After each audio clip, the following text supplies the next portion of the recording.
या देवी सर्वभूतेषु मां ब्रह्मचारिणी रूपेण संस्थिता नमस्तस्तये नमस्तस्तये नमस्तस्तये नमो नमः। अर्थात जो देवी सर्वत्र ब्रह्मचारिणी रूप में विराजमान हैं उन्हें बार बार प्रणाम है। जय श्री कृष्णा। राधे राधे। जय माता दी। आप सभी का दिन शुभ और मंगलमय हो। आज नवरात्रि का दूसरा दिन है। प्रिय श्रोताओं, इस शुभ अवसर पर अब आप सभी सुनिए माँ ब्रह्मचारिणी की संपूर्ण कथा। माँ ने अपने इस स्वरूप में सफेद वस्त्र धारण किए हुए हैं। माँ की दो भुजाओं में से दाहिनी भुजा में जयमाला और बाईं भुजा में कमंडल है। इनकी पूजा करने से भक्त के अंदर जप और तप की शक्ति बढ़ती है। माँ ब्रह्मचारिणी अपने भक्तों को संदेश देती हैं कि परिश्रम से ही सफलता प्राप्त की जाती है। भगवान शिव को पति के रूप में प्राप्त करने के लिए माँ ब्रह्मचारिणी ने अत्यंत कठिन तप किया था। ब्रह्मा जी के आदेश के बाद महर्षि नारद जी ने देवी पार्वती को पंचाक्षर मंत्र यानी शिवाय नमः की दीक्षा दी। दीक्षा लेकर देवी पार्वती अपनी सखियों के साथ तपोवन में जाकर कठिन तपस्या में लीन रहने लगी। उनकी कठिन तपस्या का वर्णन शिव पुराण में मिलता है। माता पिता की आज्ञा लेकर देवी पार्वती ने सबसे पहले राजसी वस्त्रों व अलंकारों का त्याग किया। उनकी जगह पर उन्होंने मूंछ का मेंखला धारण कर ली, वल्कल वस्त्र धारण कर लिए, हार को गले में निकालकर मृगचर्म धारण किया और फिर गंगावतरण नामक पावन क्षेत्र में सुंदर वेदी बनाकर वे तपस्या में बैठ गईं। अपने मन और सभी इंद्रियों का निग्रह कर सभी इंद्रियों को अपने बस में कर देवी पार्वती ग्रीष्म काल में अपने चारों ओर अग्नि जलाकर बीच में बैठ गईं और ऊपर से सूर्य के प्रचंड ताप को सहन करती हुई वे अपने तन को तपाती रहीं। वर्षा ऋतु में वे खुले आसमान के नीचे शिलाखंड पर बैठकर दिन रात जल की धारा में अपने शरीर को सींचती रहीं। भयंकर शीत ऋतु में भी जल के बीचों बीच रात दिन बैठकर उन्होंने कठिन तप किया। इस प्रकार निराहार रहकर देवी पार्वती ने पंचाक्षर मंत्र का जप करते हुए सकल मनोरथ पूर्ण करने वाले भगवान सदाशिव के ध्यान में अपने मन को रमा दिया। अपनी पुत्री को विवाह लायक देखकर माता मैना और पिता हिमालय को अपनी पुत्री के विवाह की चिंता हुई। इतने में महर्षि नारद राजमहल में पहुंच गए। अपने महल में महर्षि को विराजमान देखकर राजा और रानी ने अपनी पुत्री के भविष्य के विषय में उनसे पूछा। हे मुनिवर, आप त्रिकालज्ञ और सर्वज्ञ हैं, आपकी सर्वत्र पहुँच है, अतः आप हृदय में विचार कर कन्या के गुण दोष कहिए। नारद जी ने देवी पार्वती का हाथ देकर भविष्यवाणी करते हुए कहा, तुम्हारी कन्या सब गुणों की खान है। यह स्वभाव से ही सुंदर, सुशील और समझदार है। उमा, अंबिका और भवानी इसके नाम है। राजा हिमालय ने प्रश्न में बेटी के अवगुण पहले पूछे थे, किंतु देवर्षि नारद ने पहले पार्वती जी के गुणों का बखान किया। नारद जी चतुर और मनोवैज्ञानिक वक्ता हैं। वे सबके मन की बातें पढ़ लेते हैं, इसलिए देवी पार्वती जी के माता पिता से वे उनके दिव्य गुणों की चर्चा करते हैं। सद्गुणों की एक लंबी सूची नारद जी ने उनके सामने प्रस्तुत की। लेकिन जब देवी पार्वती के पिता ने पूछा, हे देवर्षि, मेरी पुत्री में अगर कोई दोष हो तो वह भी बतला दीजिए। तब देवर्षि नारद बोले, सुनहु जे अब अवगुण दुई चारि, यानी कि आपकी पुत्री में दो चार अवगुण भी हैं, उन्हें भी आप सुन लो। जोगी जटिल अकाम मन नगन अमंगल बेश, अस स्वामी एहि कह मिलहि परिहस्त असिरेख। देवर्षि नारद जी बोले कि पार्वती पुत्री तो सर्वगुण संपन्न है, किंतु इनका पति जटाजूटधारी, दिगंबर और अमंगल भेष वाला होगा। नारद जी के मुख से यह बात सुनकर देवी पार्वती के माता पिता बहुत उदास हो गए, किंतु देवी पार्वती को मन ही मन बड़ी प्रसन्नता हुई। नारद जी ने पार्वती जी के माता पिता को बहुत समझाया कि जिन दोषों का वर्णन मैंने किया है वे सभी शंकर जी में हैं, और अगर पार्वती जी का विवाह भगवान शंकर से कर दिया गया तो यह दोष भी गुण में बदल जाएंगे।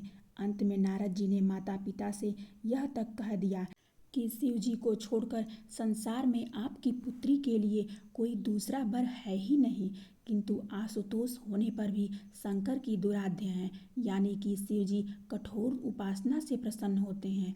उनको प्राप्त करने का एक ही उपाय है कि पार्वती जी वन में जाकर कठिन तपस्या में लीन हो जाएं। तब देवर्षि नारद जी की प्रेरणा से अपने माता पिता की आज्ञा लेकर देवी पार्वती हिमालय के गहन वन में तपस्या करने के लिए चली गईं। पार्वती जी के तप में हट से अधिक भगवान शिव को प्राप्त करने का अनुराग है, इसलिए शिव जी के चरणों का ध्यान करते हुए उन्होंने सभी प्रकार के सुखों का त्याग कर दिया। भगवान शंकर के चरण कमलों में नित्य नूतन अनुराग होने के कारण अब तो उन्हें अपने शरीर की भी सुध नहीं रही। उन्होंने तन और मन से पूरी तरह अपने आप को तपस्या में लीन कर लिया। 1000 वर्ष मूल और फल का और 100 वर्षों तक उन्होंने केवल शाक का आहार किया। कुछ दिनों तक उन्होंने केवल पानी और हवा का सेवन किया और कुछ दिनों बाद इन्हें भी त्याग कर कठिन उपवास किया। फिर इन्होंने वृक्ष से गिरी हुई बेल की सूखी पत्तियां खाकर 3000 वर्ष बिताया। जब देवी पार्वती ने सूखी पत्तियां भी खाना बंद कर दिया तब उनका नाम पड़ गया अपर्णा। तभी देवी पार्वती की इस कठिन तपस्या को देखकर आकाशवाणी हुई कि हे देवी, तुम्हारे मनोरथ पूर्ण हो जाएंगे। अब तुम हठ और तप छोड़कर अपने घर चली जाओ। भगवान शंकर तुमसे मिलने जल्दी आएंगे। इसके बाद एक दिन भगवान शिव ने देवी की तपस्या से प्रसन्न होकर उन्हें दर्शन दिए और अपनी पत्नी के रूप में स्वीकार करने का वचन दिया। कठिन तपस्या में लीन होने के कारण सभी प्रकार के सांसारिक सुखों का त्याग करने के कारण ही माँ के इस रूप की पूजा की जाती है। माँ ब्रह्मचारिणी की पूजा करने से सभी प्रकार की सुख समृद्धि की प्राप्ति के साथ ही सारे मनोरथ भी पूर्ण हो जाते हैं। प्रेम से बोलिए जय ब्रह्मचारिणी माता की। अब आइए माँ दुर्गा की अमर गाथा का रसपान करें, जिसका पाठ करने से मिलती है असीम कृपा। राधा को कई सालों तक बच्चा नहीं हुआ था। इसी बात से उसकी सास सावित्री उसे ताने देती रहती थी। राधा माँ दुर्गा की परम भक्त थी। वह रोजाना माँ दुर्गा के मंदिर जाती और संतान के लिए प्रार्थना करती। एक रात राधा को स्वप्न में माँ दुर्गा के दर्शन हुए। माँ दुर्गा ने कहा, राधा, मैं तुम्हारी भक्ति से बहुत प्रसन्न हूँ। तुम्हारी झोली में जल्द ही एक सुंदर बालक खेलेगा। इतना कहते ही माँ दुर्गा अंतर्ध्यान हो गई। राधा यह सपने की बात अपनी सास और पति को बताने लगी, लेकिन इससे पहले ही सास ने राधा से ऐसा कुछ कह दिया जिस कारण उसका दिल टूट गया। सास ने कहा, राधा, अपने माता पिता से कह देना कि हम सुरेश की दूसरी शादी कर रहे हैं। तुम तो इस घर को चिराग नहीं दे सकती, इसलिए हमें दूसरा रास्ता अपनाना होगा। राधा ने कहा, माँ जी, दुर्गा माँ ने कल रात मुझे सपने में दर्शन दिए थे। उन्होंने मुझसे कहा कि बहुत जल्द मैं माँ बनने वाली हूँ और मेरी गोद में बच्चा खेलेगा। सास ने ताना मारा, हाँ, इतने सालों में जो हमारे घर में बच्चों की लाइन लग गई हो। मुझे इन झूठे सपनों पर विश्वास नहीं है। पहले ही तुझे कई बार तेरी दुर्गा माँ ने सपने में दर्शन दिए हैं, पर अभी तक उन्होंने बच्चा तो नहीं दिया। पिछले कई महीनों से तू मुझे ऐसा ही कह रही है कि तुझे माँ दुर्गा का सपना आता है। अरे सपना तो आ रहा है, सच कब होगा? माँ सुरेश ने कहा, इनकी बातों पर ध्यान मत दो। तुम मेरे लिए दूसरी लड़की देखना शुरू कर दो। मैं भी तंग आ गया हूँ। लोग बातें बनाते हैं कि शायद मैं ही बच्चा नहीं कर सकता, पर किसी को क्या पता कि कमी इसमें है। यह बांझ है। अचानक राधा बेहोश होकर गिर जाती है। कुछ देर बाद गांव के एक डॉक्टर ने राधा का चेकअप किया और सबको खुशखबरी दी। बधाई हो, आपकी बहू माँ बनने वाली है। सास और पति ने पूछा, क्या सचमुच हमारी बहू माँ बनने वाली है? यह तो बहुत खुशी की बात है। डॉक्टर साहिबा, हमें तो कब से इस दिन का इंतजार था। मैं अभी मिठाई लेकर आता हूँ। राधा ने कहा, माँ जी, मैंने आपको कहा था ना कि माँ दुर्गा ने मुझे सपने में कहा है, और देखिए मेरा सपना सच हो गया। सास ने कहा, हाँ बहू, तू सच कह रही थी। अब मुझे तुझसे कोई शिकायत नहीं। अब जल्दी से इस घर में बच्चे का जन्म हो जाए और ढेर सारी खुशियाँ आ जाएंगी। उस दिन से राधा की सास और पति ने उसका खूब ख्याल रखना शुरू कर दिया। इधर राधा बच्चे के आने की प्रतीक्षा कर रही थी। उधर माँ दुर्गा के चेहरे पर चिंता की लकीरें देखकर नारद मुनि उनसे इस चिंता का कारण पूछने लगे। नारद मुनि ने कहा, हे जगदम्बा, आपके चेहरे पर चिंता की लकीरें कैसी? अब तो आपके आशीर्वाद से आपकी भक्त राधा माँ बनने वाली है। माँ दुर्गा ने जवाब दिया, देवर्षि नारद, मेरी चिंता राधा के आने वाले बच्चे के लिए है। राधा के घर में जिस बच्चे का जन्म हो रहा है वह बच्चा अपने पिछले जन्मों के कर्मों के कारण एक पैर से विकलांग होगा। नारद मुनि ने कहा, पर माता, आप तो ऐसी अनहोनी होने से रोक सकती हैं। माँ दुर्गा ने कहा, देवर्षि नारद, पिछले जन्म के कुछ कर्म हमेशा हमारे साथ चलते हैं, इसलिए शुरू के 5 वर्ष तक इस बच्चे को अपने पिछले जन्म के कर्म काटने होंगे। उसके बाद ही मेरी कृपा से यह बच्चा फिर से ठीक होकर चलने लगेगा। राधा मेरी परम भक्त है, मैं जानती हूँ उसका आने वाला बच्चा भी इस जन्म में मेरा भक्त बनेगा और मेरी ममता से वह सभी कठिनाइयों से बचता रहेगा और फिर राधा के जीवन के सारे दुख दूर हो जाएंगे। बस राधा को मुझ पर पूर्ण विश्वास और संयम रखना होगा। कुछ समय बाद माँ के आशीर्वाद से राधा एक बहुत ही सुंदर बालक को जन्म देती है, पर बालक जन्मजात विकलांग है।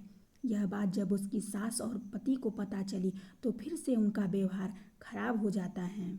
सुरेश ने कहा, हमारे तो भाग्य ही फूट गए। बताओ, इतने समय बाद औलाद हुई और वह भी अपाहिज। अरे तेरे लंगड़े बेटे का हम क्या करेंगे, मनहूस कहीं की। सास ने कहा, मैं तो कहती हूँ इसके बेटे के साथ इसे यहाँ से मायके भेज दो। मैं इस लंगड़े को बिल्कुल भी नहीं देख सकती। राधा ने रोते हुए कहा, ऐसा मत कहो, अभी मेरे बच्चे को बड़ा तो होने दो। अभी तो इसने जन्म लिया है, 4 दिन भी नहीं हुए और आप दोनों इस पर ऐसे जुल्म कर रहे हो। मैं अपने बेटे को पाल लूँगी, आप लोगों को कभी तंग नहीं करूँगी।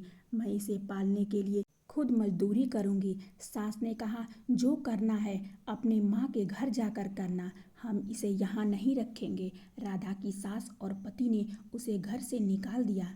राधा रोती हुई अपने बच्चे को लेकर मायके आ गई। उस दिन से उसने खुद मजदूरी करना शुरू कर दिया। राधा ने अपने बेटे का नाम तिलक रखा। तिलक धीरे धीरे बड़ा होने लगा, पर वह चल नहीं पाता था। राधा उसे गोदी में उठाकर नहला धुलाकर तैयार करती और माँ दुर्गा के मंदिर लेकर जाती। तिलक राधा के साथ मिलकर माँ दुर्गा की पूजा करता था। तभी मंदिर के पुजारी बाबा उसके पास आए और बोले, राधा बेटी, तुम कह रही थी ना कि क्या वैष्णो देवी के लिए बस जाएंगी, तो मैं तुम्हें बता दूं, अगले हफ्ते वैष्णो देवी यात्रा के लिए मुफ्त बस सेवा दी जा रही है। तुम चाहो तो वैष्णो देवी माता की यात्रा पर जा सकती हो। तुम्हारा मन था ना तिलक को माता वैष्णो के दर्शन कराने का। राधा ने कहा, हाँ पंडित जी, मन तो बहुत है तिलक को माँ दुर्गा के मंदिर वैष्णो धाम ले जाने का। वैसे इससे अच्छा मौका मिलेगा ही नहीं। मैं चली जाऊंगी पंडित जी, आप मेरे लिए बोल दो। राधा बहुत खुश थी। वह अपनी माँ के साथ बेटे तिलक को लेकर वैष्णो देवी की यात्रा पर जाती है। कटरा पहुँचने के बाद वे लोग देवी वैष्णो की चढ़ाई शुरू कर देते हैं। कुछ घंटे बाद राधा वैष्णो धाम पहुँचती है। राधा तिलक को वहीं एक बेंच पर बैठा देती है। राधा ने अपनी माँ से कहा, माँ, आप तिलक का ध्यान रखो, मैं प्रसाद खरीद लूँ, फिर हम दर्शन को चलेंगे। माँ ने कहा, ठीक है बिटिया, तू प्रसाद ले आ, तब तक मैं तिलक को देखती हूँ। राधा प्रसाद लेने के लिए चली जाती है। तिलक ने नानी माँ से कहा, नानी माँ, मुझे बहुत प्यास लगी है, पानी पीना है, पानी पीना है। राधा की माँ ने कहा, बेटा, मैं सामने नल से पानी लेकर आती हूँ। राधा की माँ तिलक के लिए पानी लेने चली गई, पर जब वह वापस आती है तो तिलक गायब था। राधा भी तिलक को न पाकर घबरा गई। दोनों ने भवन पर इधर उधर तिलक को ढूंढना शुरू कर दिया। सबसे पूछा, पर कोई भी नहीं जानता था कि वह कहाँ गया। राधा ने रोते हुए कहा, माँ, तिलक कहाँ गया? वह तो चल भी नहीं पाता। हे माता रानी, मेरा बच्चा कहाँ है? अभी थोड़ी देर पहले ही तो मैंने उसके लिए पानी लेने गई थी, कहीं कोई उठा तो नहीं ले गया? हे वैष्णो माता, तिलक की रक्षा करना। उसकी माँ ने कहा, एक बार हम भवन के अंदर देखते हैं, कहीं तिलक भवन के अंदर तो नहीं है। राधा तिलक को भवन के अंदर ढूंढती है। तभी राधा और उसकी माँ की नज़र भगवान के दरबार में चल रहे माँ दुर्गा के कीर्तन पर जाती है। भक्त माँ दुर्गा के भजन गा रहे थे। एक छोटा सा बच्चा उन भजनों पर नृत्य कर रहा था। उसके गले में माँ दुर्गा की लाल चुन्नी थी। वह छोटा बच्चा कोई और नहीं बल्कि तिलक था। राधा और उसकी माँ की आंखों में आंसू आ जाते हैं। माँ दुर्गा के चमत्कार से तिलक के पैर ठीक हो गए थे। माँ दुर्गा ने जैसा नारद मुनि को कहा था, बिल्कुल वैसा ही हुआ। तिलक 5 वर्ष का हो चुका था। माँ दुर्गा ने वैष्णो देवी की यात्रा का फल दे दिया। राधा के बेटे तिलक के पैर ठीक कर दिए। राधा ने कहा, हे देवी मैया, आपका लाख लाख शुक्र है। आपने अपने चमत्कार से मेरे बच्चे को ठीक कर दिया। मेरा तिलक अब खेलने कूदने लगा है। आपकी जय हो दुर्गा मैया, आपकी जय हो। राधा खुशी खुशी वैष्णो देवी की यात्रा करके वापस लौटी। अब उसका बेटा तिलक बिल्कुल ठीक हो चुका था। सुरेश और उसकी माँ को जब यह बात पता चलती है कि तिलक चलने फिरने लगा है, तो वे राधा को वापस बुलाने के बारे में सोचते हैं, पर राधा उन्हें साफ मना कर देती है। शायद राधा का यह फैसला बिल्कुल सही था। दुख की घड़ी में उन दोनों ने उसका साथ नहीं दिया था और उसे घर से निकाल दिया था, इसलिए तिलक पर उनका कोई हक नहीं। माँ दुर्गा का नाम लेकर राधा अपने बेटे तिलक के साथ खुशी खुशी जीवन बिताने लगी। अब आइए सुनते हैं शक्ति स्वरूपा माँ दुर्गा की पावन कथा, जिसे सुनकर मन और आत्मा पवित्र हो जाते हैं। शिवपुर गांव में आदि और सालू अपने चाचा प्रीतम, चाची नर्मदा के साथ रहते थे। उन दोनों के माता पिता का देहांत एक सड़क दुर्घटना में हो गया था। जहां प्रीतम बच्चों को बेहद प्यार करता था, वहीं नर्मदा उनके साथ बहुत बुरा बर्ताव करती थी। एक दिन सालू घर के बाहर अपनी सहेलियों के साथ खेल रही थी। तभी नर्मदा उसको आवाज़ लगाते हुए कहती है, अरे ओ सालू की बच्ची, कहाँ मर गई? सालू ने जवाब दिया, अभी आई चाची। नर्मदा ने कहा, जब देखो तब खेलती रहती है, घर का काम क्या तेरा बाप करेगा? सालू ने कहा, पर चाची, घर का सारा काम खत्म करके ही मैं खेलने गई थी। नर्मदा ने कहा, काम खत्म हो गया है तो रात के खाने की तैयारी कर ले, तेरे चाचा आते ही होंगे। तभी आदि वहां आ जाता है। नर्मदा ने कहा, क्या रे, कहाँ घूम रहा था? कभी घर पर भी टिक जाया कर। आदि ने कहा, चाची, मैं पास वाले दुर्गा माँ के मंदिर गया था। नर्मदा ने कहा, मंदिर जाने की क्या जरूरत थी? खेत पर ही चला जाता, अपने चाचा का हाथ बटा देता, उन्हें भी कुछ आराम मिल जाता। आदि ने कहा, हाँ चाची, पहले खाना खा लूँ फिर चला जाऊंगा। नर्मदा ने कहा, पर खाना तो खत्म हो गया है, अब रात को ही मिलेगा। आदि बिना कुछ खाए भूखा ही खेत पर जाने के लिए निकल जाता है। पर सालू को यह बात अच्छी नहीं लगती है और वह अपनी चाची से कहती है, चाची, आपने आदि भैया से झूठ क्यों बोला? वह भूखा ही चला गया। नर्मदा ने कहा, तू जरा सी लड़की मुझे झूठी बता रही है। आने दे तेरे चाचा को, फिर बताती हूँ तुझे। शाम को दोनों चाचा भतीजा घर वापस आते हैं। उन्हें आते ही नर्मदा उन दोनों के खिलाफ प्रियतम के कान भर देती है, जिससे वह उन दोनों को घर से बाहर निकाल देते हैं। रात को ठंड से दोनों सड़क पर जा रहे थे। तभी सालू कहती है, आदि भैया, अब हम क्या करेंगे, हम कहाँ जाएंगे? आदि ने कहा, तू चिंता मत कर सालू, तुझे याद नहीं जब हम पर कोई भी मुसीबत पड़ती थी तो माँ क्या कहती थी? सालू ने कहा, मुझे तो कुछ भी याद नहीं भैया, मैं तो बहुत छोटी थी ना, आप ही बता दो क्या कहती थी हमारी माँ? आदि ने बताया, माँ हमेशा कहती थी कि माँ दुर्गा का सदा ध्यान करना चाहिए, उनकी पूजा करने वालों पर कभी कोई मुसीबत नहीं आती। चलो अब हम सीधा माँ दुर्गा के मंदिर ही चलते हैं। इतना कहकर दोनों बच्चे माँ दुर्गा के मंदिर चले जाते हैं और भूखे प्यासे रात को वहीं जमीन पर सो जाते हैं। अगले दिन सुबह जब पंडित जी मंदिर का दरवाज़ा खोलकर अंदर आते हैं तो वो उन दोनों से पूछते हैं, अरे तुम लोग यहाँ कैसे आए? फिर वे दोनों अपनी सारी कहानियाँ पंडित जी को बताते हैं। पंडित ने कहा, वह सब तो ठीक है बच्चों, पर कोई भी तुम्हें मंदिर में रहने नहीं देगा। आदि ने विनती की, पंडित जी, हमें कुछ दिन यहाँ रहने दीजिए, फिर हम कोई न कोई ठिकाना ढूंढ ही लेंगे। पंडित जी ने कहा, अगर तुम लोग चाहो तो मंदिर के पीछे मेरी कुटिया है, तुम कुछ दिनों वहीं रह सकते हो। जैसे ही तुम्हें कोई ठिकाना मिल जाएगा तब चले जाना। इसके बाद आदि और सालू पंडित जी की कुटिया में ही रहने लगे। आदि मंदिर की साफ सफाई करता तो वहीं सालू माँ के लिए फूल की माला बनाने का काम करती। ऐसे ही कुछ दिन बीत जाते हैं। एक रात आदि सपने में माँ दुर्गा आती हैं और उससे कहती हैं, बस तुम दोनों भाई बहनों की भक्ति से मैं बहुत प्रसन्न हूँ। अभी तुम दोनों को बहुत सारे कार्य करने हैं और अपने माता पिता का नाम रोशन करना है, इसलिए कल सुबह होते ही अपनी बहन को लेकर उत्तर दिशा की ओर चलते रहना, तुम्हें तुम्हारी मंजिल मिल जाएगी।